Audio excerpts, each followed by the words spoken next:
नमस्कार, मैं अजीत और आप देख रहे हैं ऑफ इंडिया। बात करेंगे दो हिस्सों में। कल प्रधानमंत्री ने अपने स्पीच में जो 20 लाख करोड़ का अनाउंसमेंट किया है उस स्टिमुलस पैकेज का, और आज जो निर्मला सीतारमन ने एमएसएमई और पावर डिस्कॉम्स और तमाम तरह पे 6 लाख करोड़ का लगभग जो अनाउंसमेंट किया है उसके बारे में कि पैसा कहाँ से आएगा, आत्मनिर्भर भारत है क्या, सेल्फ रिलायंस होता क्या है, इन सारे बातों पे हम एक एक करके बात करेंगे। वीडियो का पहला हिस्सा जो होगा वो होगा कि कल जब मोदी ने लगभग 30-35 मिनट की स्पीच थी उनकी, प्रधानमंत्री की, तो उन्होंने वहाँ पे जो जो बातें कही उसके बाद जो लिबरलों का रिएक्शन क्या आया, कांग्रेस का रिएक्शन क्या आया और सोशल मीडिया पे किस तरह से चीज़ें घूम रही थी उसके बारे में। और दूसरे हिस्से में हम बात करेंगे कि 6 लाख करोड़ रुपए जो दिए जा रहे हैं और 20 लाख करोड़ जो अनाउंस हुआ है वो कहाँ से आएगा, 6 लाख करोड़ किस किस को दिया जाएगा, किस तरह से दिया जाएगा, एमएसएमई होता क्या है, उद्योग को सपोर्ट करने की क्यों ज़रूरत है, इन सारे बिंदुओं पे हम चर्चा करेंगे। सबसे पहले मोदी जी के भाषण के बारे में बात करते हैं कि कल 8 बजे आए, तो ऐसे ऐसे लोग हैं कि 8 बजे ही क्यों आया, 40 मिनट बोलने की क्या ज़रूरत थी, इस तरह के बचकाना सवाल, किससे बात कर रहा है वो, इन सारी सवालों को मैंने देखना शुरू किया और फिर ये समझ में आता है कि इन लोगों का कुछ नहीं हो सकता। दो तरह के लोग बन गए हैं भारत में अभी। एक जो कि इस क्राइसिस के सिचुएशन में अपने प्रधानमंत्री, अपने एडमिनिस्ट्रेशन इर्रेस्पेक्टिव ऑफ गवर्नमेंट और पार्टी उनके साथ खड़ी है कि सरकार जो है हमारी नैया जो है पार लगाएगी। दूसरा वो है जिसको हर स्थिति में ये बताना है, ये जाहिर करना है, ये लिखना है, ये फैलाना है सरकार ने तबाही मचा दी है, सरकार इनएक्टिव है, सरकार कुछ नहीं कर रही है, गरीब लोग मर रहे हैं, और जबकि फैक्चुअली इससे अलग और कुछ हो ही नहीं सकता। ये सारी बातें झूठ है। परेशानी हो रही है लोगों को, लेकिन इसका मतलब ये नहीं है कि वो मर रहे हैं कहीं पर। अब एक एक करके, अब चूंकि बातें ही चिरकुटों वाली है कि 40 मिनट क्यों बोला, ये तो 2 मिनट की बात थी जिसमें, तो भाई तुम मत सुनो ना। तुम जब जानते हो कि मोदी आएगा, कभी थाली पीटने बोलेगा जिससे तुमको दिक्कत होती है, कभी दिया जलाने बोलेगा गवर्नमेंट के एम्प्लॉयज़ के लिए, फ्रंटलाइन वर्कर्स के लिए, स्वास्थ्य कर्मियों के लिए, पुलिस कर्मचारियों के लिए, उसमें तुम्हें जो स्थान विशेष में दर्द होने लगता है। कभी जो आएगा कुछ बोलेगा, कभी नोटबंदी करेगा, कभी एक मिसाइल जो है उसने मार गिराया उपग्रह को, उसकी बात करेगा। मत देखो, इतने बार तुम अगर मोदी द्वारा ठगे जा चुके हो इन बातों से, डोंट वॉच इट। पढ़ लेते हैं ना जो बकचोदर टाइप के लोग जो लिख रहे हैं फेसबुक पे, तुम्हारे मित्र की आत्मनिर्भर भारत क्या होता है और 20 लाख करोड़, ये 2 बात बोलने के लिए मोदी को 40 मिनट क्यों लगे। तो इसका जवाब मैं ये देना चाहूँगा कि मोदी जब प्रधानमंत्री अपनी देश के जनता के रूबरू होता है, जब उनसे वो वार्तालाप स्थापित करता है, उन्हें संबोधन देना चाहता है, उनके लिए भाषण करना चाहता है, और ख़ास करके ऐसे समयों पे जब स्थिति आपातकाल की है, कोविड-19 और कोरोना वायरस के कारण हम लोग एक ख़राब स्थिति में हैं और तमाम तरह की परेशानियां लोग झेल रहे हैं। और परेशानियों से मतलब है कि मूवमेंट पे रिस्ट्रिक्शंस है, कहाँ जा सकते हैं, क्या कर सकते हैं, ख़रीदने में डर लग रहा है, किससे सब्ज़ी लें, कहाँ से फल लें, बाज़ार से कुछ सामान ला रहे हैं उसको धो रहे हैं, हाथों को सैनिटाइज कर रहे हैं, एरिया को जो है सील कर दिया है, green zone, red zone, orange zone, तमाम तरह की चीज़ें हो रही है। तो जब मोदी ऐसे संबोधन करते हैं तो उनका लक्ष्य या रिसेप्टिव ऑडियंस जो होता है वो अर्थशास्त्री नहीं होते हैं कि अगर हाँ अब बोलो कि कॉर्पोरेट टैक्स कम कर देंगे, लिक्विडिटी बढ़ा देंगे और ये हो जाएगा वो हो जाएगा। नहीं, वो पूरी देश के जनता का प्रतिनिधित्व करता है। इस कारण जब वो 40 मिनट तक एक ही शब्द को कई बार बोलता है, एक अलग तरह की भाषा शैली में बोलता है, एक एक वाक्यांश को दोहराता है, तो इसका मतलब होता है कि वो पंक्ति के अंत में खड़े जो सबसे गरीब है, पीड़ित है, वंचित है, जो मजदूर है, जिसके पाँव में फफोले हैं, जो हार्ड कंक्रीट के सड़क पे खाली पाँव निकल चुका है, जो किसी कारण से ट्रैक पे जो है मालगाड़ी द्वारा उसकी मृत्यु हो जाती है, उन सब तक, उनके परिवारों तक पहुंचना चाह रहा है, उन तक पहुंचना चाह रहा है जो इस स्थिति को लेकर चिंता में है। इस कारण उसकी शब्दावली में, उसके वाक्य विन्यास में, उसके शब्द विन्यास में ऐसे शब्द नहीं आते हैं जो कि लिबरल गैंग जो ट्विटर पे अंग्रेजी में ट्वीट करता है या विश्लेषण करता है चीज़ों का, उन चीज़ों का जिसके बारे में प्रधानमंत्री ने बोला ही नहीं, जो है नहीं, उन बातों का विश्लेषण करने लगता है।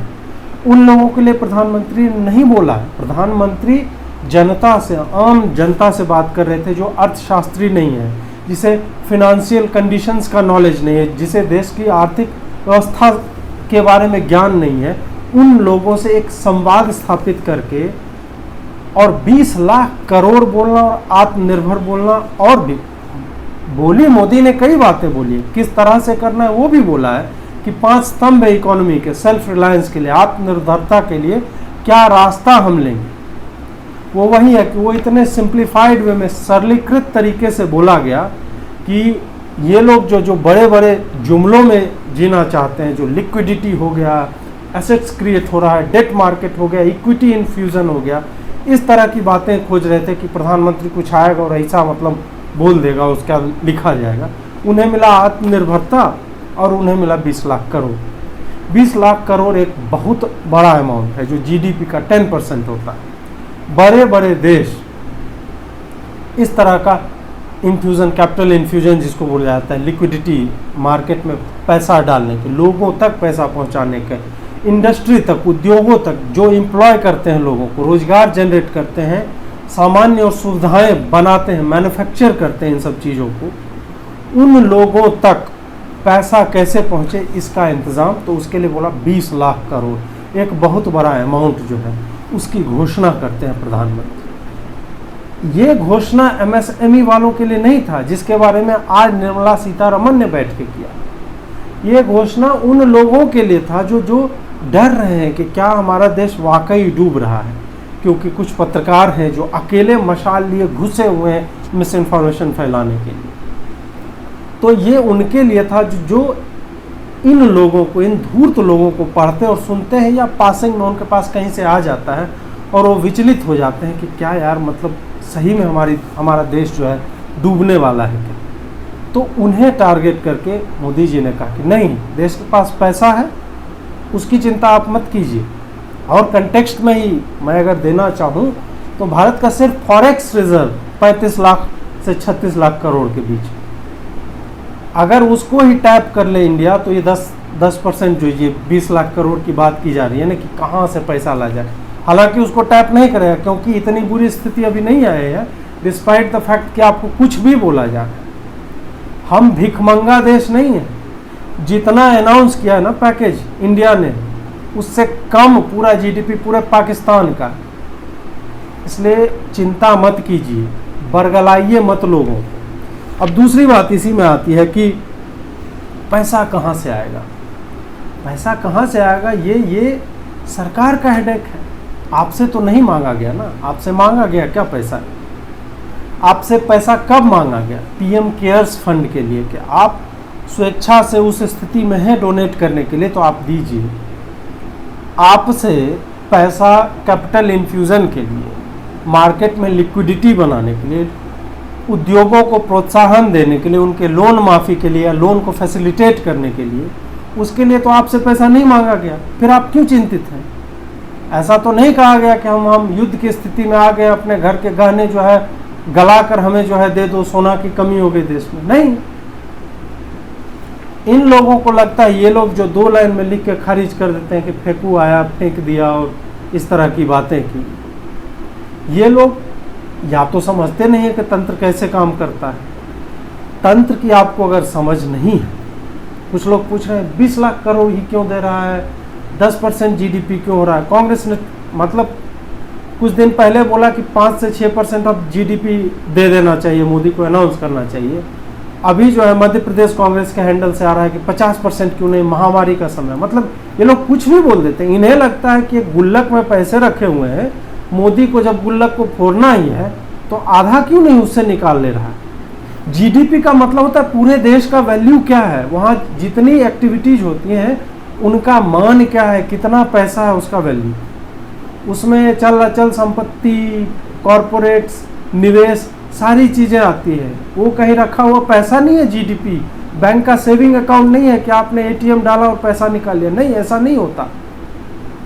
फिजिकल डेफिसिट कुछ चीज़ होती है कि है आपके पास 100 रुपया, सरकार कैसे 105 रुपया के स्पेंड करने का प्रॉमिस लेके आ जाती है बजट में, उसको फिजिकल डेफिसिट बोलते हैं कि पैसा नहीं है फिर भी हम ज़्यादा कैसे खर्च कर रहे हैं, कहाँ से आ रहा है पैसा। तो उसके लिए समितियाँ होती हैं, उसके लिए एक्सपर्ट्स होते हैं, उसके लिए विशेषज्ञ होते हैं जो बैठते हैं, अंदाज़ा लगाते हैं। इसका मैंने कल अपने आर्टिकल में जिक्र किया कि इसको आप ऐसे देखिए कि देश को आप एक घर मानकर चलिए, तो घर चलाने के लिए ऐसा तो है नहीं कि आपको बाज़ार से कुछ सामान लेना है तो आप कुछ भी पैसा लेकर निकल जाते हैं। हो सकता है बाहर जाएंगे कम पड़ जाएगा, हो सकता है ज़्यादा होगा आपके पास। तो ये होता है ना कि आप बैठकर बनाते हैं, लिस्ट बनाते हैं सामान का कि हाँ यहाँ ये खर्च होने वाला है, बच्चे की फीस जाने वाली है, उसको कपड़ा चाहिए, फ़ोन का रिचार्ज होगा, इंटरनेट का पे करना है, बिजली का बिल पे करना है। इसी तरह इस देश में 28 राज्य हैं, 8 केंद्र शासित प्रदेश हैं। कोविड के कारण क्या हुआ है कि कहीं की फैक्ट्री बंद हो गई है, उस फैक्ट्री में किसी दूसरे राज्य का मजदूर काम कर रहा था, ठीक, मजदूर जो है वहाँ बैठा हुआ, उस मजदूर को अब ये राज्य अपने पास बुला रही है। अब वापस फैक्ट्री को चालू भी करना है। कहीं जो है रेल के कारण उनके बने हुए मैन्युफैक्चर्ड गुड्स जो है मूव होते थे वो बंद हो गया है, कहीं ट्रकों की आवाजाही के कारण बंद है, कहीं डर के कारण जो है चीज़ें खरीदी नहीं जा रही है। आप कपड़ा का दुकान देखिए बंद है, बाकी मतलब जो एसेंशियल कमोडिटीज़ का दुकान है वही खुली हुई। तो इसका मतलब क्या होता है? इसका मतलब यही होता है कि कुछ चीज़ें कहीं काम कर रहे हैं, कुछ चीज़ें कहीं काम नहीं कर रही। इसके लिए हर स्टेट से आएगा रिपोर्ट, चीफ मिनिस्टर्स की मीटिंग होती है प्रधानमंत्री के साथ। चीफ मिनिस्टर को कैसे आइडिया होता है, वो अपने डिस्ट्रिक्ट मजिस्ट्रेट के साथ मीटिंग करेंगे कि किस ज़िले में क्या चल रहा है, वहाँ से स्टॉक ऑफ द सिचुएशन लेता है, उसके बाद रिपोर्ट बनती है, उस रिपोर्ट का आकलन किया जाता है कि आपको कितना पैसा चाहिए, डिमांड रेज किया जाता है, पीएम के पास पहुँचता है। पीएम के उसकी टीम जो है, वित्त मंत्रालय बैठेगा, पीएमओ बैठेगा, उसका डिसाइड करता है कि किसका डिमांड लेजिटिमेट है, हमारे पास पैसा है कि नहीं है, पैसा कहाँ से लाया जा सकता है, क्या हमें किसी रिजर्व को टैप करना पड़ेगा, रिजर्व बैंक से लेना पड़ेगा, तमाम तरह की चीज़ें होती हैं। और उसके बाद डिसीजन लिया जाता है कि हाँ आप जो है आज अनाउंस कर सकते हैं कि रफली इतना लाख करोड़ का हम जो है बेनिफिट या फिर हम पैकेज जो है अनाउंस कर सकते हैं कि देशवासियों के लिए अर्थव्यवस्था को सपोर्ट करने के लिए इतना $266 बिलियन का जो हम कैपिटल इन्फ्यूजन कर रहे हैं। गूगल पे जाके सर्च कीजिए कि किस देश की कितनी अर्थव्यवस्था है, मतलब पूरा जीडीपी उसका कितना % दे रहा है, भारत वहाँ पे कहाँ पे रैंक कर रहा है। ठीक है, ये सारी बातें होती हैं, उसके बाद डिसाइड किया जाता है। ऐसे नहीं है कि अचानक से मोदी ने बोला नहीं, बोल देते हैं जाके 20 लाख करोड़ दे, नहीं, ऐसा नहीं होता है। इसलिए जो लोग ये पूछ रहे हैं 20 लाख करोड़ आएगा कहाँ से, जाएगा कहाँ से, किसको दिया जाएगा, भाई इंतज़ार कर लो थोड़ा। जब बोलने वाले ने खुद बोला है कि आने वाले कुछ दिनों में एक एक करके अलग अलग सेक्टर्स पे ध्यान देते हुए आपको वित्त मंत्रालय जो है इसके बारे में सूचित करेगा, इंतज़ार कर लो कि पैसा कहाँ से आएगा, कौन देगा, किधर से कैपिटल रेज होगा, बैंकों पे क्या असर पड़ेगा, उद्योगों को कितना पैसा मिलेगा, किस उद्योग को कितना पैसा मिलेगा। लेकिन नहीं, वही एक्सपर्ट का बाप बनना है, इनको तुरंत देनी है ना प्रतिक्रिया की। हम जो है जो चीज़ बोली नहीं गई, जिस चीज़ का डिटेल किसी के पास नहीं है, उस पर भी देखिए मेरे पास ज्ञान है, मैं दे रहा हूँ आप, तो वो करके मतलब जंपिंग द गन वाली बात होती है। अब एक बात आए आत्मनिर्भर होना, इसको रिडिक्यूल किया जा रहा है, लोग चुटकुले बना रहे हैं कि आत्मनिर्भर होने का मतलब मोदी ने कह दिया कि आप अपना अपना आदमी देख लो। आत्मनिर्भरता का मतलब क्या है मोदी ने अपने स्पीच में बताया। भले ही लोग क्लेम ये भी क्लेम कर रहे हैं कि हम 40 मिनट तक हमको सुनाया, क्या मतलब है इसका, और ये भी क्लेम कर रहे हैं कि मोदी ने तो बताया ही नहीं कि आत्मनिर्भर कैसे होना है, जबकि बताया, क्लियरली कहा गया। आत्मनिर्भर मतलब आर्थिक संदर्भ में एक देश की इकोनॉमी के संदर्भ में वो क्या होता है। देश में कुछ चीज़ें बनती हैं, आप कपड़े पहनते हैं, वो कहाँ से आ रहा है, कोई कंपनी बनाती है, क्या कंपनी, वो बाहरी है, इंडियन है। उसी तरह मैन्युफैक्चरिंग के काम में मान लीजिए फ़ोन का, जो फ़ोन आप इस्तेमाल करते हो वहाँ कहाँ पे बन रहा है, उसका चिप कहाँ पे बन रहा है, उसका कैमरा यूनिट कहाँ से बन रहा है, उसकी बॉडी कहाँ से बन रहा है, उसका केस कहाँ मैन्युफैक्चर हो रहा है। उसी तरह और तमाम चीज़ें, मतलब छोटी छोटी चीज़ें, पंखे हैं, एसी है, कूलर है, टीवी है, कपड़ा मैंने बोला ही, सीमेंट कहाँ पे बन रहा है, कौन कंपनी बना रही, वो जो कंपनी बना रही उसमें विदेशी स्टेक कितना है, इस तरह की चीज़ें। हाउसिंग सेक्टर में कितना है, म्यूचुअल फंड में कितना है, बैंकिंग सेक्टर में किसका कितना पैसा लगा हुआ है। तो आत्मनिर्भरता के लिए डिमांड और सप्लाई होता है कि मुझे कपड़े चाहिए, वो सप्लाई कोई करेगा। अभी क्या है कि मान लीजिए जैसे फ़ोन के संदर्भ में जो कुछ लोग ये भी हीरो बन रहे हैं कि हाँ ठीक है मोदी भक्त जो है, ये तो फ़ोन तुम्हारा जो है चाइनीज है, इसे फेंक दो, ये फ़ोन जो है तुम्हारा यूएस का है, एप्पल का, ये फेंक दो, तुम ये यूज कर रहे हो, तुम जो कपड़ा पहन रहे एडिडास का फाड़ के। इनको पता भी नहीं है कि एडिडास है या नाइकी है, उसकी फैक्ट्री लुधियाना में भी है शायद। इनको पता नहीं है कि लोकल मैन्युफैक्चरिंग क्या होता है। लेबल लगा देने से किसी दूसरे देश का, इसका मतलब ये नहीं होता है कि सारा चीज़ वही होता है। जैसे एप्पल का फ़ोन ही बनता है तो चीन में बनता है, असेंबल होता है, तो वहाँ की इकोनॉमी को इससे फ़ायदा मिलता है। प्योरली इंपोर्ट करना कोई बनी बनाई चीज़ और उस पर एक प्रीमियम पे करना, मान लीजिए कि एक जीन्स आप जो खरीदते हैं लेवाइस का है, उसका मूल्य जो है एक्चुअल मैन्युफैक्चरिंग कॉस्ट, मेरे मित्र हैं अपैरल इंडस्ट्री में तो उनको पता है, वो बताते हैं कि उसका मैन्युफैक्चरिंग कॉस्ट 100 रुपया होता है। बांग्लादेश में बनता है या वियतनाम में बनता है, चीन ने भी बनाने की कोशिश की, और वो आपको बेचा जाता है 3000 रुपये। आप देखिए कि वो 100 रुपये में कहीं से बनवाता है, लेबलिंग करता है, ब्रांडिंग करता है, उसका टैक्स कुछ पे करता है, वो कितना पैसा उसका, और वो आप तक 3000 में बिकता है सीधा बना। इससे इंडियन गवर्नमेंट को कोई फ़ायदा नहीं होता सिवाय इसके कि वो कंपनी जो टैक्स दे रही हो गवर्नमेंट को।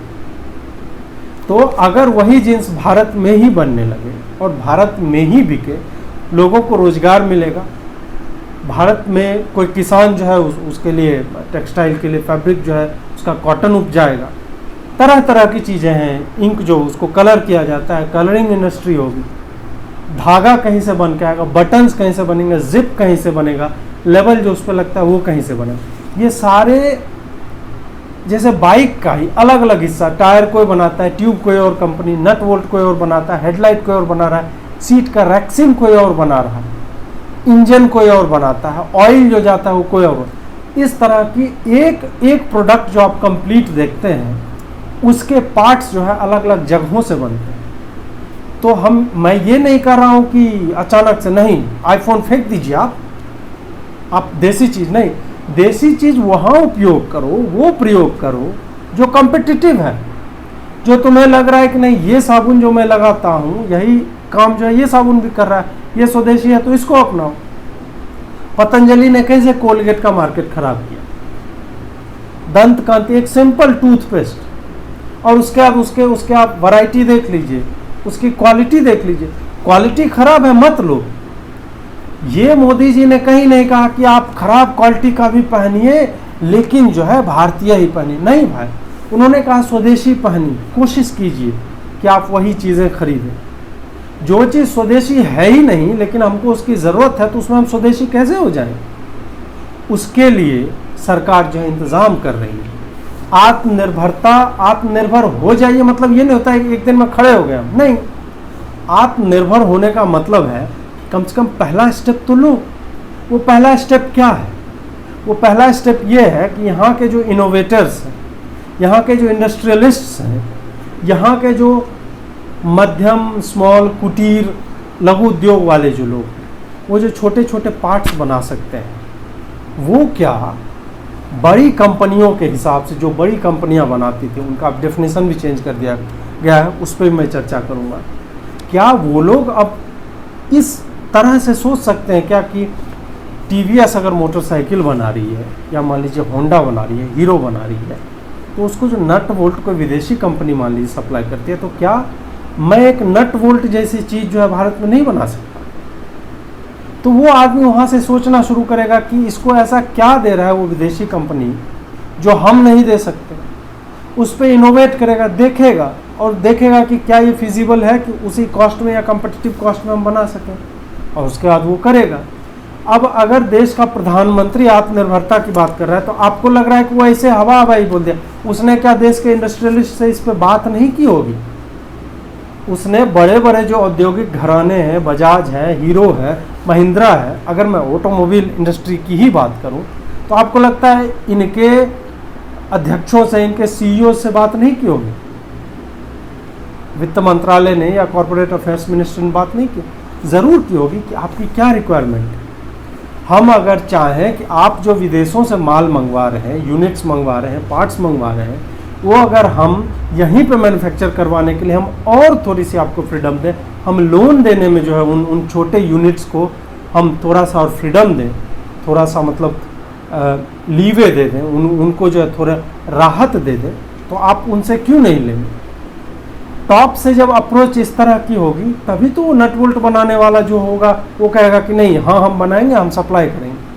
तो ये पूरा इकोसिस्टम एक साथ कॉन्फिडेंस में लिया जाता है। ऐसा नहीं होता है कि मोदी ने बोल दिया अब आदमी पगलाया हुआ कि नहीं हम नट बोल्ट बना देंगे, हीरो वाला लेगा ही नहीं तो हम क्या करेंगे। नहीं, उसके लिए वही sense of pride for your country वो जनरेट करना पड़ता है, वो ढूंढना पड़ता है, वो देखना पड़ता है, वो बताना पड़ता है कि नहीं, मैं आपको अगर कह रहा हूं कि आप जो है स्वदेशी यूज कीजिए, स्वदेशी नट बोल्ट ही अपने कंपनी के स्कूटर्स में लगाइए, तो इसका मतलब ये नहीं है कि मैं कह रहा हूं कि तुम घटिया नट बोल्ट यूज करो। नहीं, उसी क्वालिटी का होगा तो क्या आप करेंगे? जाहिर सी बात है, अगर किसी कंपनी को ये ऑफर आ रहा है, वो थोड़ा भी देशभक्त आदमी है, अगर वो उसको अपने देश के लिए और ऐसी स्थिति में उसको लगता है, वो देखना चाहता है कि मेरा देश अमेरिका जैसा क्यों नहीं है, यूरोपियन सिटीज़ की तरह उतना खूबसूरत क्यों नहीं है, चमचमाती सड़कें क्यों नहीं है, बढ़िया कार क्यों नहीं है, लोग स्लम्स में क्यों रह रहे हैं, तो वो सोचेगा ना कि अगर मैं % अपना योगदान दे सकता हूँ उस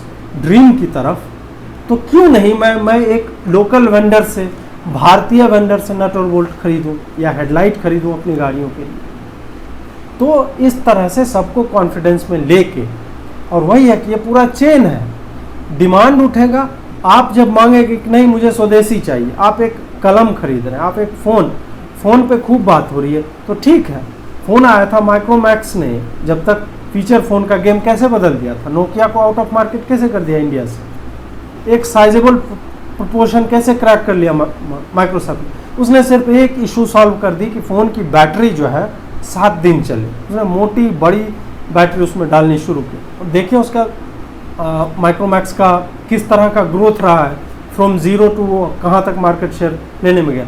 उसी तरह डिमांड जब होगी, लोग कहेंगे कि नहीं हमें इंडिया मैन्युफैक्चर्ड फ़ोन चाहिए, तो एप्पल को आना पड़ेगा यहीं पे यूनिट्स लगाने के लिए, वो भी लोकल मैन्युफैक्चरिंग को ग्रोथ देगा, उस पर भी मेड इन इंडिया या असेंबल्ड इन इंडिया लिखा हुआ होगा, वो भी जो है एक तरह से लोकल मैन्युफैक्चरिंग को, लोकल सप्लाई चेन को, उसको लोकल इकोनॉमी को जो है थर्स्ट प्रोवाइड करता है। यही कारण है कि इसको जो है आइसोलेशन में मत देखिए कि आत्मनिर्भर का क्या मतलब, नहीं, आप ढांचा की बात की मोदी जी, उसका मतलब क्या है कि सप्लाई चेन को मूव करने के लिए। अभी क्या है, अब जीएसटी वाला जब आया, उससे पहले शायद 17 टैक्स देने होते थे अलग अलग तरह के। एक ट्रक अगर मूव कर रहा है सामान लेके, कर्नाटक से मान लीजिए दिल्ली आ रहा है सप्लाई करने के लिए, हरियाणा जा रहा है, उसको हर राज्य में चुंगी देना पड़ता था, उसको तमाम तरह के टैक्स का। अब आया यूनिफाइड, एक तरह का टैक्स देना है बस। उससे जो होता है मूवमेंट तेज होता है, चीज़ों का फिजिकल मूवमेंट भी तेज होता है, और तेज करने के लिए हाईवेज को चौड़ा किया जा रहा है, डेडिकेटेड फ्रेट कॉरिडोर बनाया जा रहा है। इन सब चीज़ों से क्या होता है कि चीज़ बनी और तुरंत डिलीवर हो जाए। अभी क्या होता है कि ऐसा नहीं हो पा रहा है, तमाम तरह के मतलब हमारा देश थोड़ा अराजक टाइप का है, नहीं हो पाता है, कहीं जाम लग गया, कहीं सड़क टूट गई, पेड़ गिर गया, उसको काट के हटाने में अब 2 दिन लग रहा है, तब तक 2-2 किलोमीटर लंबा जाम लगा हो। इस तरह की चीज़ें होती हैं, तो आप अपने देश को रिकॉग्नाइज कीजिए, उसका रिकॉग्नाइज कीजिए इस फैक्ट को कि अभी सामान्य स्थिति नहीं है, असामान्य स्थिति है। इस कारण से उस कंटेक्स्ट में, उस संदर्भ में आप देखिए कि मोदी क्या कहना चाह रहा है कि क्या हम इस रीसेट बटन को, जो किसी प्राकृतिक आपदा के रूप में आई है, उसको हम एक अपॉर्चुनिटी की तरह, एक अवसर की तरह देख सकते हैं क्या? क्या हम इस मौके को भुना सकते हैं अपने फेवर में कि हमें प्रकृति ने दबाया है तो हम उठने के लिए अपने हाथों का सहारा ले, हमें कोई विदेशी जो है खींच के खड़ा नहीं कर रहा है। मेडिकल इक्विपमेंट्स बनने लगे कि नहीं इंडिया में, मास्क, पीपी ये सब नहीं बनता था। उसी तरह और भी चीज़ें बनेंगी, रिक्वायरमेंट होगी, बनेगी। एक चीज़ की रिक्वायरमेंट थी, बननी शुरू हुई, उसी तरह एंसिलियरी यूनिट्स बनेंगे, छोटे छोटे पार्ट्स के बनेंगे। उसी तरह जो है पूरा सप्लाई चेन जो होता है कि सबसे बड़ी कंपनी ने बनाया, उससे छोटे में गया, फिर डिस्ट्रीब्यूशन में गया, फिर अलग अलग जगहों पे गया। तो इसको स्मूथ आउट करने के लिए कि और भी लोग इसमें जुटे, मैन्युफैक्चरिंग में भी, डिलीवरी में, ट्रक्स की स्पीड कैसे बढ़ाई जाए। क्या हम वही ई हाईवेज का कॉन्सेप्ट आ रहा है। इन तमाम तरह की चीज़ों को लेने के बाद एक प्रधानमंत्री जो है उतना सिंप्लीफाइड वर्ड बोलता है जो आपको लगता है आत्मनिर्भर और 20 लाख करोड़ बोला। आपने कभी पिकासो की पेंटिंग देखी है, या वैन गॉ की, या किसी भी, मतलब आप कभी वंडर करते हैं कि दा विंची ने ये क्या, मतलब क्या है मोनालिसा में, ऐसा क्या है, इसकी बड़ाई लोग क्यों करते हैं? या महाभारत की आप बड़ाई करते हैं कि इतना बृहद काव्य कैसे महाकाव्य रच दिया गया, और इतने सीधे सरल शब्दों में। एक कॉम्प्लेक्स आइडिया होता है कुछ, उस पर काम किया जाता है बैक एंड में, और हम कहाँ तक पहुँचाना चाह रहे हैं उस चीज़ों को। इस कारण से इस सब का ध्यान दे के एक आर्टिस्ट होता है या एक क्रिएटर होता है, वो एक कॉम्प्लेक्स थॉट प्रोसेस को मोस्ट सिंप्लीफाइड वे में रखता है। तो पिकासो की पेंटिंग में वो आरी तिरछी लाइनें नहीं होती। उस मुस्कान तक पहुंचने के लिए दा विंची को स्फुमाटो इफेक्ट का यूज करना पड़ता है। वो कैसे करता है?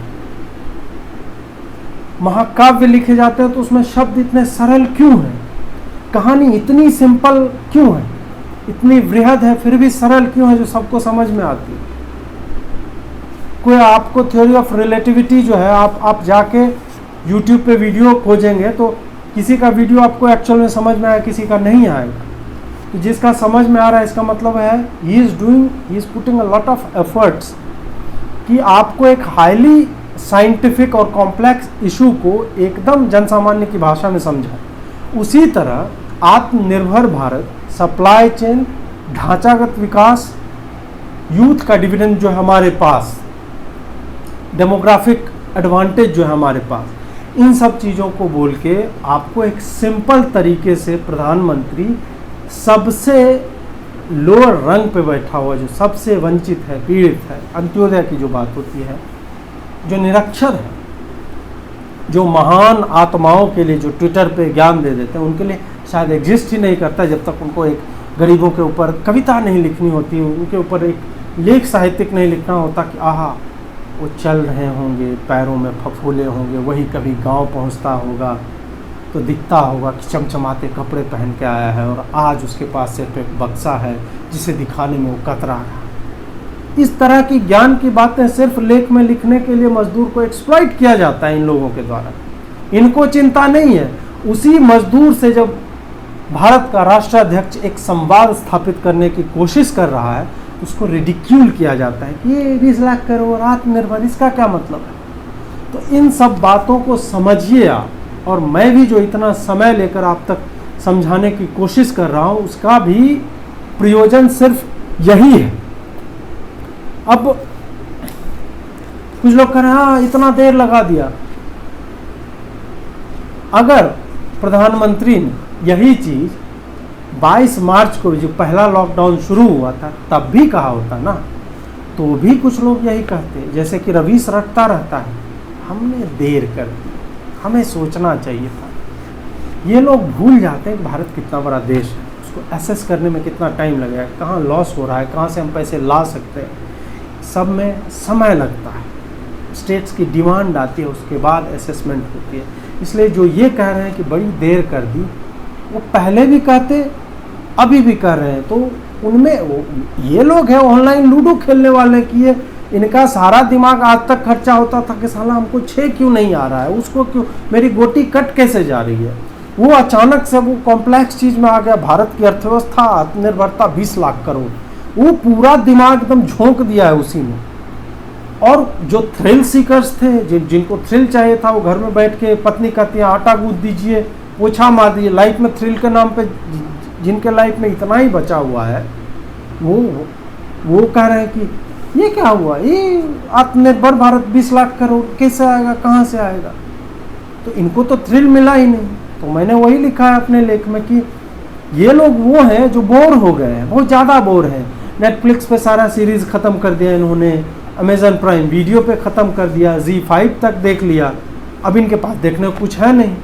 बोले चलो मोदी कुछ बोल रहा है, देख लेते हैं कि इस बार क्या बोल रहा है। मतलब इनको कंसर्न नहीं है कि प्रधानमंत्री बोल रहा है, ना ही इनको ये पता है कि ये पता है इनको कि हमको कोई फर्क नहीं पड़ने वाला, मेरे घर में टीवी हम चिल्ड आउट। इसलिए ये लोग देखते हैं, उसका कहते हैं ये क्या बोला यार, इतना देर में तो एक सीरीज का कोई एपिसोड निपटा देते हैं।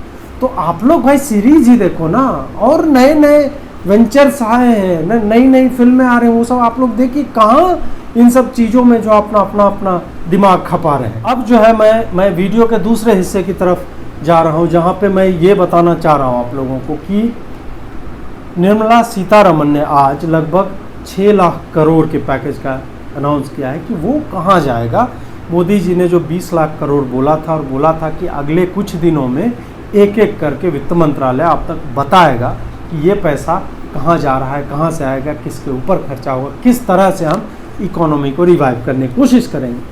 तो मोटे तौर पर देखा जाए 5,95,000 करोड़ की बात है, जिसमें से एक बहुत बड़ा चंक जो है वो medium, micro, small and medium enterprises, जो लघु और मध्यम और कुटीर उद्योग जो होते हैं कि जिसमें 3 लोग काम कर रहे हैं, 5 लोग काम कर रहे हैं, 10 लोग काम कर रहे हैं, उसका भी डेफिनेशन जो है अभी बदला है सरकार ने। उसके डेफिनेशन में पहले क्या होता था कि पहले जो परिभाषा थी, और परिभाषा क्यों थी ये भी समझिए, और ये भी जान लें कि MSME पे सबसे ज़्यादा फोकस क्यों है, सबसे पहला पैकेज इनके नाम क्यों गया, क्योंकि ये लोग 30% हमारी अर्थव्यवस्था का हिस्सा है, और उससे बड़ा परसेंटेज ये लोग एम्प्लॉय करते हैं, लोगों को रोजगार देने में इन लोगों का हाथ होता है। MSMEs का छोटे छोटे उद्योग, जैसे एक दुकान हो गया, एक छोटा सा कोई मैन्युफैक्चरिंग यूनिट है, मान लीजिए कील बना रहा है, पेपर का मिल है किसी का, ईंट का किल्न है, ब्रिक किल्न जो ईंट का भट्ठा होता है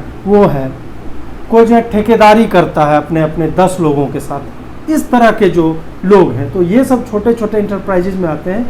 और उसकी परिभाषा क्यों बदलने की ज़रूरत पड़ी, क्योंकि पहले जो परिभाषा थी उसके कारण क्या होता था कि सरकार इन यूनिट्स को, ऐसे संस्थाओं को, ऐसी कंपनियों को, छोटी कंपनियों को बहुत सारे प्रोविजंस देती है, राहत देती है, टैक्सेशन में होता है, उन पे कॉरपोरेट वाला जो बड़े कंपनियों पे जो लगता है वो नहीं होता है, बिजली में शायद मिलता है, मतलब तमाम तरह के प्रोविज़न होते हैं ताकि ये लोग थ्राइव करें, क्योंकि इनके पास इनका जो लेवल ऑफ इनकम है, इनका जो टर्नओवर है वो उतना ज़्यादा नहीं है, लाभ उतना ज़्यादा नहीं होता है कि इनको हैविली टैक्स किया जाए। जैसे कि इनकम टैक्स में भी होता है ना, जो कम कमाते हैं उनको कम पैसा देना है, जो ज़्यादा कमा रहे हैं उसको 30% तक देना होता है। तो इसी तरह से आप कंपनियों में भी देखेंगे कि MSMEs जो हैं उनमें क्या होता था कि कई कंपनियां, उनमें स्कोप था कि वो बड़ी कंपनियां बन सकती हैं। अब वो मान लीजिए 100 लोगों को एम्प्लॉय कर रही हैं, तो अब वो 150 तक में जा सकती हैं और ज़्यादा मैन्युफैक्चर कर सकते हैं, क्योंकि उनके पास डिमांड ज़्यादा है। अब उसमें क्या होता था कि उस जंप करने के लिए उनको लगता था अगर मैं बड़ी कंपनी बन जाता हूं तो मेरे पास जो MSME होने का एडवांटेज है, उसे पैसे में भी छूट है, टैक्स में छूट है, तमाम तरह की चीज़ें हैं, वो चला जाएगा। तो इस कारण सरकार ने क्या किया, उसका दायरा ही व्यापक कर दिया कि ठीक है, तुम जो है अभी तक मान लो कि 25 लाख तक वाले को लघु बोला जाता है, कुटीर उद्योग बोला जा रहा था, अब वो 1 करोड़ कर दिया गया। उसी तरह लघु अगर 5 करोड़ तक को बोला जा रहा था तो 10 कर दिया गया। मतलब तमाम तरह के, और वो मैं आपके स्क्रीन पे जो है डाल रहा हूँ कि सरकार ने वो क्या क्या डिफाइन किया। और डिफिनेशन चेंज होने के कारण क्या होता है कि अब ये लोग और थोड़ा जो है खुलकर अपना विस्तार कर सकेंगे। विस्तार होगा तो किसको मदद मिलेगी, ज़्यादा लोग को एम्प्लॉयमेंट मिलेगा, ज़्यादा मैन्युफैक्चर होगा, ज़्यादा कंज्यूम होगा, मार्केट में ज़्यादा जाएगा और लोकल चीज़ ज़्यादा जाएगा। इस पे आप हमेशा ध्यान दीजिए कि ये आत्मनिर्भरता से किस तरह से जुड़ा हुआ है। उसमें जो है सबसे पहला है कि 12 करोड़ लोगों को एम्प्लॉयमेंट देता है। उनके लिए जो है इसके लिए 3 लाख करोड़ रुपए का लोन देने का प्रावधान है। बोलिएगा लोन क्या होता है? लोन जो है वही होता है, जैसे आपको जो है कुछ चीज़, मान लीजिए कि आपको ईंट का भट्ठा ही बनाना है, तो उसके लिए आपको इक्विपमेंट चाहिए होते हैं, डिगर चाहिए, आपको लोगों को पैसा देना है तमाम, उसके लिए आप लोन लेते हैं कि हमको खोलना है। तो लोन में क्या होता है कि आपको गारंटी देनी पड़ती है, मॉर्गेज करना पड़ता है कि हाँ मैं अपना, मेरा यहाँ पे ज़मीन है, उसका ये है, बैंक को आप दिखाते हैं, कागज़ देते हैं उसका, उसके बाद बैंक जो है मॉर्गेज करते हैं, उसके बाद आपको उसके बाद लोन देते हैं। अभी सरकार ने क्या बोला कि चूँकि अभी हम स्ट्रेस वाले कंडीशन में, अभी क्राइसिस का सिचुएशन है, तो 3 लाख करोड़ रुपया जो है वो दिया जा रहा है इस सेक्टर को दिए जाने वाले लोन के लिए। आप समझिए ये उनके हाथ में डायरेक्ट नहीं जा रहा है, बट बैंकिंग सेक्टर को इनेबल किया जा रहा है कि एमएसएमईज को जो आप लोन देते हैं, आपके पास पैसा नहीं है तो हम, सरकार पैसा दे रही है, आप जो है बांटना शुरू कीजिए और उसके लिए उनसे गारंटी मत मांगिए। गारंटी यहाँ पे कौन होगा? सॉवरेन ऑफ इंडिया, भारत का जो है, भारत सरकार जो उसकी गारंटी लेगा कि एक लोन अगर डूब भी जाता है तो हम ले रहे हैं उसका जिम्मा। ठीक है, इसमें पहले होता था कि जिसको काम करना है, जिसको कंपनी खोलनी है, जिसको कुछ यूनिट लगाना है, वही जो है वो जो लोन लेता है, नई चीज़ों के लिए लोन ले सकता है। हो सकता है एग्जिस्टिंग यूनिट हो, उसे ज़रूरत हो कैपिटल इन्फ्यूजन का, तो वहाँ से जो है भारत सरकार उसके लिए गारंटर बनेगी एक तरह से कि हाँ इनसे जो है नहीं मांगा जाए किसी भी तरह का कि कोई तुम मॉर्गेज करो चीज़ों को, कोलेट्रल जो एक दिया जाता है, तो वो ठीक है। तो वो जो है, और उसमें भी जो है 1 वर्ष तक की छूट दी गई है मूलधन को पे करने का। मान लीजिए कि आपने 100 रुपया लोन लिया और 4 साल में आपको पे करना है, तो 25 25 25 25 मूलधन 25 होगा, उस पर जो भी रेट ऑफ इंटरेस्ट, मान लीजिए बैंक ने आपको 10% बोला है, तो 10 रुपया उसका, ठीक है। तो उसमें जो 25 रुपया जो पहला साल आप मूलधन भी मत दीजिए, यहाँ तक की फ्रीडम दी है, क्योंकि 1 साल हो सकता है कि आपको सर्वाइव करने में, खड़े होने में, मैन्युफैक्चरिंग कर पाने में, उससे पैसा वापस ला पाने में, आप एक प्रॉफिटेबल कंडीशन में जाएं, वहाँ तक जाने में आपको समय लग सकता है। और आप उस स्थिति में नहीं हो कि कई बार होता है ना कि मान लीजिए गवर्नमेंट को ही कॉन्ट्रैक्ट दिया, किसी को आपने सामान बेचा, वहाँ से पैसा रिलीज ही नहीं हुआ, तो आपके पास पैसा नहीं आया, तो आप फाइनेंशियल ट्रबल्स में उलझे हुए रहते हैं कि यार हमको बैंक को भी देना है, तो 1 साल तक के लिए वो भी माफ़ कर दिया गया। तो इससे बहुत बड़ा इंसेंटिव मिलेगा उन लोगों को जो कि इस तरह के मैन्युफैक्चरिंग में आना चाह रहे हैं कि चलिए मानिए मोदी जी ने कहा है कि हमें ये करना है, तो ठीक है हम यूनिट लगा रहे हैं और अब हम मैन्युफैक्चरिंग कर रहे हैं।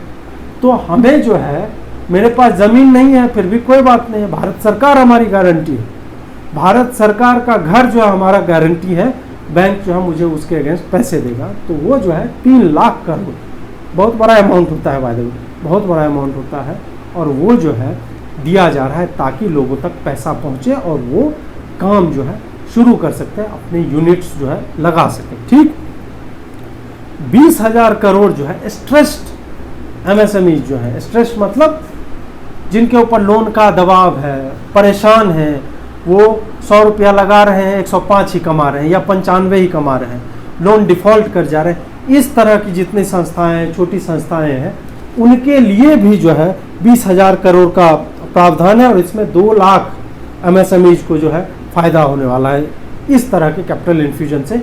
उनके पास जब लिक्विडिटी का क्या मतलब? लिक्विडिटी मतलब होता है पैसा होना, आपके हाथ में पैसा होना। लिक्विडिटी मतलब लिक्विड नहीं होता है, लिक्विडिटी मतलब तरलता, मौद्रिक तरलता, कि बाजार में तरलता बनी हुई है, मॉइस्चर है, पैसे का है, पैसा सबके हाथ में है।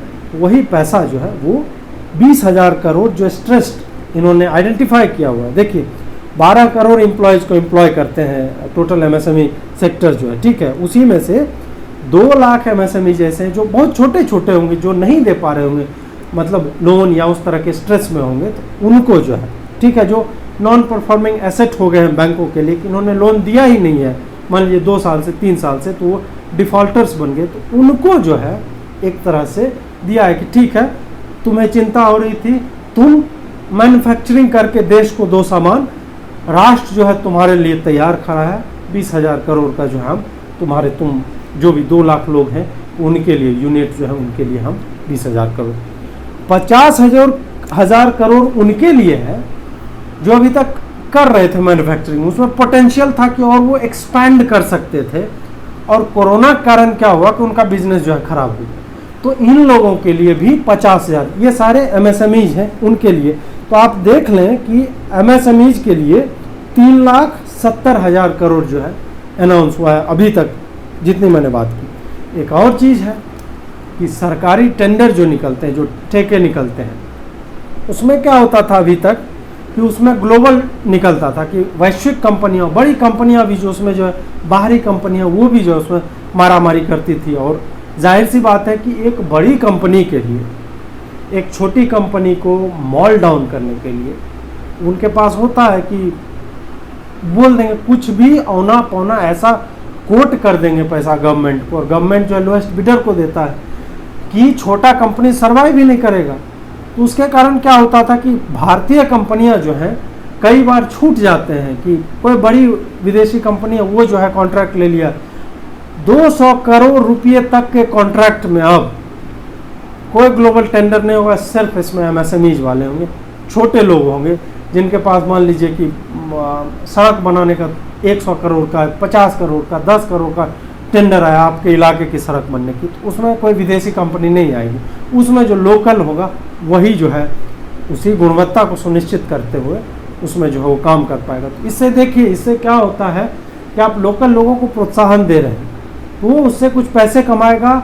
अभी 10 आदमी को एम्प्लॉयमेंट दे रहा था, 12 को देगा, और आगे जब आप 15 करोड़ का ठेका निकालेंगे तो उसमें फिर वो पार्टिसिपेट करने के स्थिति में होगा।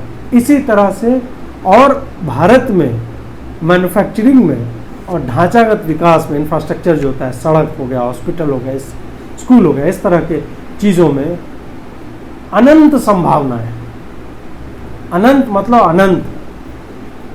आपके हर इलाके में हम लोग कहते हैं ना कि यहाँ पे ये टूटा है, वहाँ वो फूटा हुआ है, हॉस्पिटल खराब, फलना चाहिए, तो इसमें लगा हुआ है। तो इसमें अगर आप इंसेंटिवाइज कर रहे हैं इस तरह की चीज़ों को तो लोगों को रोजगार मिलेगा। हाँ, ये अब आप मत मानिए कि हाँ ये कोई रोजगार हुआ यार, उसको 10,000 लेबरर को मिल रहा है, उसको खाने के लिए मिल रहा है ना, वो आत्मसम्मान से जी रहा है ना, वो भीख नहीं मांग रहा है।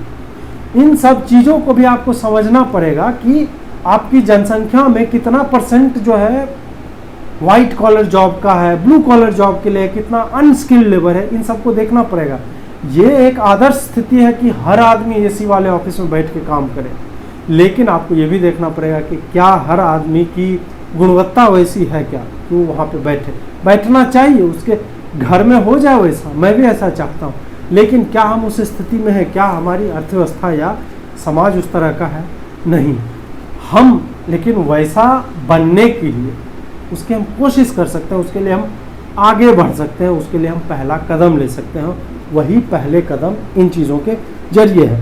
उसके बाद फिर ई मार्केट का बताया गया कि जो ऐसे लोग अब कोविड के कारण जो है बहुत सारे ट्रेड फेयर्स और इस तरह के फेयर्स लगते थे वो बंद हो गए, उन्हें इलेक्ट्रॉनिकली जोड़ दिया जाएगा, ठीक है।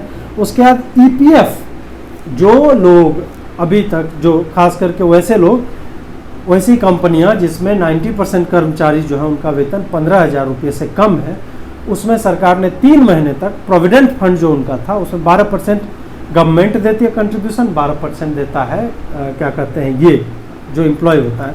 सरकार 3 महीने से 24% खुद ही दे रही थी, क्योंकि कंपनी उस स्थिति में नहीं है, इस कारण से सरकार जो एक तरह से मदद करे तो उसको 3 महीने के लिए और एक्सटेंड कर दिया गया, ठीक है। उसमें जो है 10,000 करोड़ का इन्फ्यूजन जो है प्रोविडेंट फंड वाले हिस्से में हुआ। उसमें जो है एक और जगह पे जहाँ पे जो सरकारी एम्प्लॉयज़ हैं स्टेट और सेंट्रल गवर्नमेंट के, उसमें भी जो है कंट्रीब्यूशन जो है एम्प्लॉय का कंट्रीब्यूशन 12% से जो है 10% कर दिया गया। जो 15,000 वाले अभी जो मैंने आपको बताया उसके दायरे से थोड़े बाहर हैं, थोड़े अलग हैं, उनके लिए जो है एम्प्लॉय का कंट्रीब्यूशन थोड़ा कम कर दिया और सरकार जो है उसका भी 2% एक्स्ट्रा जो है टेक केयर करेगी अगले 3 महीने तक, ठीक है। उसके बाद 30,000 करोड़ जो है एनबीएफसीज जो नॉन बैंकिंग फाइनेंसिंग कंपनीज हैं हाउसिंग फाइनेंस कंपनीज कॉरपोरेशन से, और न्यू मतलब माइक्रो फाइनेंसिंग है जो लेंड करती है लोगों को, और ये लोग भी लोन उन्हें ही देते हैं जो घूम फिर के फिर एमएसएमईज होते हैं या हाउसिंग सेक्टर जो है उसके लिए होता है। उसके लिए भी 30,000 करोड़ और फिर 45,000 करोड़ जो fully guaranteed by government of India, इसका प्रावधान इन्होंने किया है ताकि इकोनॉमी में, मतलब वही है कि ऐसा नहीं है कि सिर्फ एक जगह दिया है। म्यूचुअल फंड बोल रहा हूँ, माइक्रो फाइनेंसिंग वाली जो है, जो छोटे छोटे लोन देती है छोटी कंपनियों को, तो उनको भी इनेबल करने के लिए उनका भी गारंटर जो है गवर्नमेंट ऑफ इंडिया बनेगी। उन्हें भी सरकार पैसे दे रही है कि तुम आगे वहाँ तक एंड यूजर तक एक छोटा यूनिट को बनाना चाह रहा है तो उस तक जो है लोन देने में आनाकानी मत करो, क्योंकि तुम्हारे पास पैसा नहीं है, पैसा हम दे रहे हैं, लिक्विडिटी, ठीक है। उसके बाद एक बहुत बड़ा हिस्सा जो है, अभी क्या हो रहा था कि आपके घरों में बिजली आती है, बिजली इसी तरह बड़े बड़े कंपनियां भी बिजली कंज्यूम करती है, कारखानों में बिजली जाती है, ट्रेन में है, मेट्रो में है, तमाम चीज़ों में बिजली जाती है। अभी क्या हो रहा था कि स्टेट के पास, चूँकि सारी चीज़ें ठप है तो स्टेट के पास भी पैसे नहीं, उससे कुल मिलाकर 94,000 करोड़ का जो है बकाया हो गया था पावर डिस्ट्रीब्यूशन कंपनीज को, डिस्कॉम उसको बोला जाता है, जो कहीं से मान लीजिए कोई जनरेट कर रहा है पावर, उससे पावर खरीदती है और वो डिस्ट्रीब्यूट करती है। पावर जनरेशन एक कंपनी का काम होता है, मान लीजिए कि एनटीपीसी है, नेशनल थर्मल पावर कॉरपोरेशन है, उसके बाद जो है डिस्ट्रीब्यूशन का राजधानी पावर लिमिटेड या टाटा पावर लिमिटेड इस तरह का है, ये क्या करता है वहाँ से खरीदते बेचते हैं, ठीक है। तो इनके पास पैसा नहीं आ रहा था, क्यों नहीं आ रहा था? क्योंकि स्टेट के पास पैसा नहीं था। स्टेट के पास पैसा क्यों नहीं? क्योंकि उनको रेवेन्यू नहीं आ रहा। तो अब गवर्नमेंट ने 94,000 जो है इनका, उसके एवज में 90,000 जो है रिलीज करने का ये किया है कि हम दे रहे हैं, और उसमें भी फिर कहा कि हम उन लोगों को रिबेट भी दे देंगे, थोड़ी सुविधा और देंगे जो एंड यूजर कस्टमर तक जो है इस बेनिफिट को पास ऑन करता है। तो ये भी एक बहुत बड़ी बात है, क्योंकि पावर सेक्टर जो है, जितने चीफ मिनिस्टर थे प्राइम मिनिस्टर मोदी के कॉन्फ्रेंस में, उसमें से कईयों ने इस पे जो है बात उठाई कि वो लोग पैसा उनके पास आ ही नहीं रहा, जनरेट नहीं कर पा रहे, वो देंगे कहाँ से? मंथली उनका इनकम ही खत्म हो गया, तो उसके लिए उन्हें पैसा चाहिए। तो ये बहुत बड़ा बूस्ट है। उसके बाद जो है कॉन्ट्रैक्टर्स को लेके, जो लोग मान लीजिए सड़क बना रहे थे, अब हो गया कोविड, जो हाउसिंग सोसाइटीज बना रहे थे, हो गया कोविड, रेलवे का कहीं पे काम कर रहे होंगे मेंटेनेंस का, हो गया कोविड। तो उसके कारण क्या होगा? डेडलाइन वो मिस कर जाएंगे। डेडलाइन मिस करने पे सरकारी तंत्र में होता है आपको पेनल्टी देनी होती है, तो उसके लिए 6 महीने का एक्सटेंशन दे दिया गया कि जो भी डेडलाइन था उसको है 6 महीने बाद तक जो है पूरा करना। और उस तरह से एक अच्छी बात हुई है कि 6 महीने हम ट्रीट करके चल रहे हैं कि यह आपातकाल का दौर है। रियल स्टेट को भी जो 6 महीने का रिलीफ दिया गया। उसके बाद एक बड़ा अच्छा रिलीफ है जो आम जनता के लिए है, खास करके उनके लिए जो गैर वेतन पाने, जो नॉन सैलरीड एम्प्लॉय, जो कॉन्ट्रैक्चुअल होते हैं, प्रोफेशनल्स होते हैं, कॉन्ट्रैक्टर्स होते हैं, रेंट वाले होते हैं, इन तमाम तरह के लोग हैं। तो उनको क्या, उनका टीडीएस जितना कटता था, मान लीजिए कि अभी 10% कटता था और ये जाता था सरकार को टैक्स, तो अब उसमें 25% की कटौती कर दी गई। मान लीजिए 10 रुपया आपका टीडीएस कट जाता था, तो अब 7.5 ही कटेगा, 2.5 रुपया जो आपका बच जाएगा। तो इससे भी कुछ पैसे जो है वापस आपके पास बचेंगे, रुकेंगे, जो कि एक अच्छी बात है। और इसमें भी सरकार का लगभग 50,000 करोड़ रुपया जो है इसमें जा रहा है। तो कुल मिलाकर मैं जो है इसे, जितनी मेरी समझ, उस हिसाब से मुझे सरकार के इंटेंट पे कोई शक नहीं है, और जिस तरह से लोग बैठे हुए इस पे काम होगा, उस तरह से मुझे लग रहा है कि सेल्फ रिलायंस हम अचानक से नहीं होंगे, उसमें समय लगता है। तो हमने शायद पहला कदम मजबूती के साथ लिया है, और बहुत समय से काफ़ी लोग इस मुद्दे पर बात उठा रहे थे कि रोजगार डूब रहा है, एमएसएमई सेक्टर, अर्थव्यवस्था बर्बाद हो गई, हर तरह की बातें बोल रहे थे। तो उसको डिज़ाइन करने में, उस सिचुएशन को समझने में, क्राइसिस को आपको पहले समझना पड़ेगा, उसके बाद आप रिस्पॉन्ड करते हैं क्राइसिस को, तो उसमें जो है समय लगता ही है। और सरकार ने जो है, अगर आप ये भी कहना चाहते हैं कि देर कर दिया, लेकिन फिर भी देर आए दुरुस्त आए हैं, और उन्होंने अभी 2-3 दिन और अलग अलग सेक्टर्स पे अलग अलग तरीके से जो है सरकार इस क्राइसिस को एड्रेस करेगी, इस 20,000 करोड़ के बारे में बताएगी। और जाते जाते एक बात और बता दूं कि ये पैसा कहाँ से आएगा, उसमें मैंने आपको बोला था कि फॉरेक्स रिजर्व भी हमारा है, तो वहाँ तक तो जाएंगे नहीं। कुछ लोग बोल रहे थे रिजर्व बैंक को टैप करेंगे, नहीं भाई, रिजर्व बैंक में भी एक लिमिट तक ही आप ले सकते हैं। रिजर्व बैंक के पास भी अपना रिस्क असेसमेंट का होता है, उसके बाद जितना बचता है उसी को रिजर्व बैंक जो है भारत सरकार को दे सकते हैं। वो ऐसा नहीं करती कि वो जितना पैसा उसके पास सब दे दे, नहीं, ऐसा नहीं होता। उनको देखना पड़ता है कि हम रेनी वेदर में, मतलब हमारे पास जब कुसमय आएगा, ख़राब समय आएगा, तो उसको देखते हुए, और वो मॉनेटरी पॉलिसी का हिस्सा होता है, तो वो इस पैकेज में ऐसे भी नहीं आएगा, तो उसको भी हटाइए। तो एक है कि शायद सरकार जो है पैसा ज़्यादा प्रिंट करेगी। अब प्रिंट करने में क्या दिक्कत है? दिक्कत यह है, कुछ लोग बोल रहे हैं जिम्बाब्वे और वेनेजुएला टाइप का हालत हो जाएगा कि बक्सा में लेके जाओ नोट और एक जूता खरीद के ले आओ, एक अंडे का दाम जो हो गया आपकी पूरी सैलरी के लगभग हो गया। नहीं, ऐसा हमेशा नहीं होता है।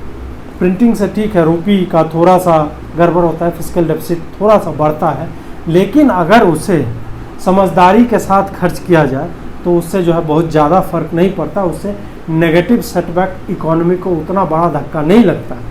वेनेजुएला या जिम्बाब्वे की हालत इसलिए हुई कि उस पर वैश्विक सैंक्शंस लगे हुए थे, प्रतिबंध तमाम तरह के लगे हुए थे। इसके कारण जो उनकी इकोनॉमी चौपट हो गई और वहाँ पर मुद्रास्फीति जो है, इन्फ्लेशन मतलब 1000 लाख% में चला गया।